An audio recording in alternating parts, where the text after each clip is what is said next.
ილიაუნის რეფორმების ამბავი და ძალიან მაგარი რაღაცა მიდის, იმიტომ რომ ვხედავთ ჩვენ რა, პროფესორები და ლექტორები არიან იქ შეკრებილი და მინდა განახოთ კიდევ ეგეთი რამე პროსტო ფაკულტეტები.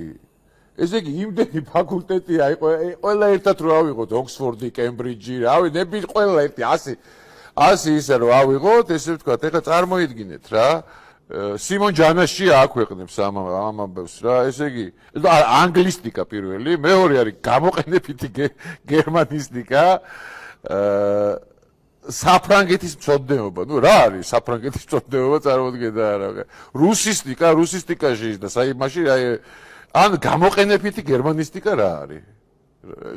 ვერ გავიგე რა.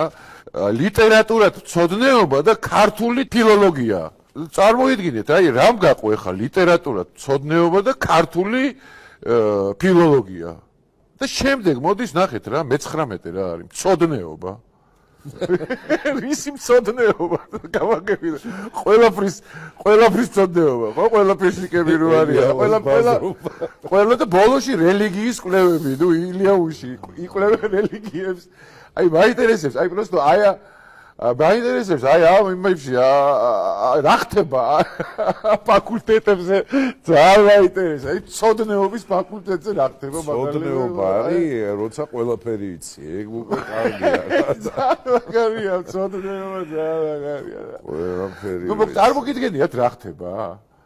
აი ჩემი აზრით ესე აი ეხა ამერიკაში, ინგლისში, რაღაც საფრანგეთში ძალიან ისეთი ბავშვები რო არიან, ხო იცი, აი რაღაც წვინით გატენილი ბავშვები და რო აფინანსებენ ხოლმე რა. მე მგონი აქ უნდა გამოაგზავნო. აქ უნდა გამოაგზავნო. მცოდნეობაზე ჩავარო შესასწავლად. მაგარია რა. მცოდნეობა. თვითონ რო არ ერიდებან და თვითონ რო აქვეყნებენ ამას, აი ეს არის სასწაულია რა. არა, ესე მართლა გასარკვევია, აი მცოდნეობა თვითონ ამის ქვეშ რა იგულისხმება, ხო, არ ვიცი, ახლა ნუ სათაური გავიგე, მაგრამ შინაარსში რაღაცის ხელოვნებად მცოდნეობა გამიგია, ის გამიგია რა. მარტო მცოდნეობა რა, ესე იგი რა ხდება წარმოიდგინე იქ რა ბავშვების ტვინებში რა. ჯერ ესენი რომ გასწავლიან და მერე წარმოიდგინე რა.